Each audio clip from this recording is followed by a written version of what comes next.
ജാതി അധിക്ഷേപം നടത്തിയ ഡീൻ സർവകലാശാലയ്ക്ക് അഭിമാനമോ അപമാനമോ എന്നതാണ് ചോദ്യം. കേരള സർവകലാശാലയിൽ സംഭവിക്കുന്നതെന്ത്? ഞാൻ ഒരു ദൃശ്യം കൂടി കാണിക്കാം PS ഗോപകുമാർ. അതിനുശേഷം ഞാൻ സണ്ണി കപ്പിക്കാടിലേക്ക് കൂടി വരാം. നേരത്തെ പറഞ്ഞ ആ ബൈറ്റ് നമുക്കൊന്നുകൂടി കേട്ടുവരാം. ടീച്ചറുടെ വീട്ടിൽ ടീച്ചർക്കും ടീച്ചറുടെ കുട്ടികൾക്കും ഭർത്താവിന് പോലും അന്നം വിളമ്പി കൊടുക്കുന്നത് ഒരു ദളിതാണെന്ന് നിങ്ങൾക്ക് എത്ര പേർക്ക് അറിയാം? അപ്പോൾ അങ്ങനെയുള്ള ഒരാളിനെയാണ് അധിക്ഷേപിക്കുന്നത്. എന്താണ് PS ഗോപകുമാർ ഇതിന്റെ അർത്ഥം? ഒരു കാര്യം പറയാനുണ്ട്, അതിനുള്ളൊരു അവസരം.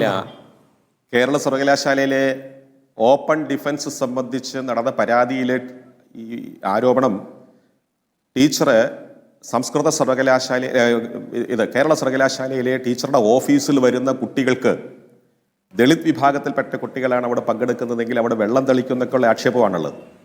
യഥാർത്ഥത്തിൽ അന്നം വിളമ്പി കൊടുക്കുന്നത് അത് അയിത്തത്തിൻ്റെ വേറൊരു ലക്ഷണമാണല്ലോ ഈ വെള്ളം തെളിപ്പുമൊക്കെ. അപ്പോൾ ചില വിഭാഗത്തിൽപ്പെട്ട ആളുകൾ വരുന്ന സമയത്ത് അവിടെ അയിത്തം കൽപ്പിച്ച് വെള്ളമൊഴിക്കുന്നു എന്നുള്ള ആക്ഷേപം നേരിടുന്ന ഈ അധ്യാപികയുടെ വീട്ടിലെ അനുഭവം പറയാൻ വേണ്ടിയിട്ടാണ്.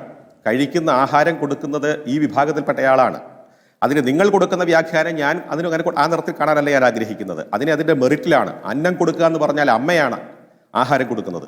ആ തരത്തിൽ ഉന്നത ബഹുമാനത്തോടുകൂടി സ്നേഹത്തോടും ഇഷ്ടത്തോടും പ്രവർത്തിക്കുകയും ഇടപെടുകയും ചെയ്യുന്ന അധ്യാപികയുടെ അമ്മയെ ജോലിക്ക് വെക്കുന്നു എന്നാണ് ഉദ്ദേശിക്കുന്നത്. അതെ, അതിനകത്തൊരു പ്രശ്നമുണ്ട് PS ഗോപകുമാർ. അത് സണ്ണി കപ്പിക്കാട് വിശദീകരിക്കും. ആഹാരം വിളമ്പി കൊടുക്കുന്നത് ജോലിയാണ്. ആഹാരം ശ്രീകാര്യം പോലീസ് സ്റ്റേഷനിൽ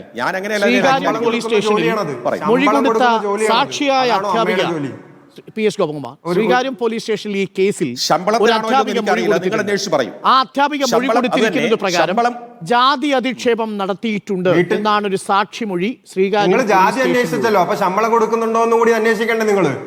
അല്ലല്ല, എന്റെ ചോദ്യം ഇതാണ്. ജാതി അധിക്ഷേപം നടന്നിട്ടുണ്ട് എന്ന് ശ്രീകാര്യം പോലീസ് സ്റ്റേഷനിലുണ്ട്. മാത്രമല്ല, ഇത് വിദ്യാർത്ഥി പടച്ചുണ്ടാക്കിയ ഒരു വിവാദമല്ല. അത് കേട്ട ഒരു അധ്യാപിക ശ്രീകാര്യം പോലീസ് സ്റ്റേഷനിൽ മൊഴി കൊടുത്തിട്ടുണ്ട്. PS ഗോപകുമാർ, ആ ഡീനിനെയാണ് നിങ്ങൾ സംരക്ഷിക്കുന്നത്. ഡോക്ടർ അരുൺകുമാർ, കേരള സർവകലാശാലയിൽ 15 വർഷമായിട്ട് ജാത്യധിക്ഷേപം നടക്കുന്നുവെങ്കിൽ അതൊരു അധ്യാപികയ്ക്ക് ബോധ്യമുണ്ട് എങ്കിൽ 15 വർഷമായിട്ട് ജാത്യധിക്ഷേപം മറച്ചു വെച്ചതിന് ആ അധ്യാപികക്കെതിരെ കേസെടുക്കണമെന്നാണ് എന്റെ അഭിപ്രായം. ശരി, ജാതി അധിക്ഷേപം നടത്തിയ ഡീനെ സംരക്ഷിക്കണം. നിങ്ങൾ ഒളിച്ചു വെക്കുവോ? PS ഗോപകുമാർ.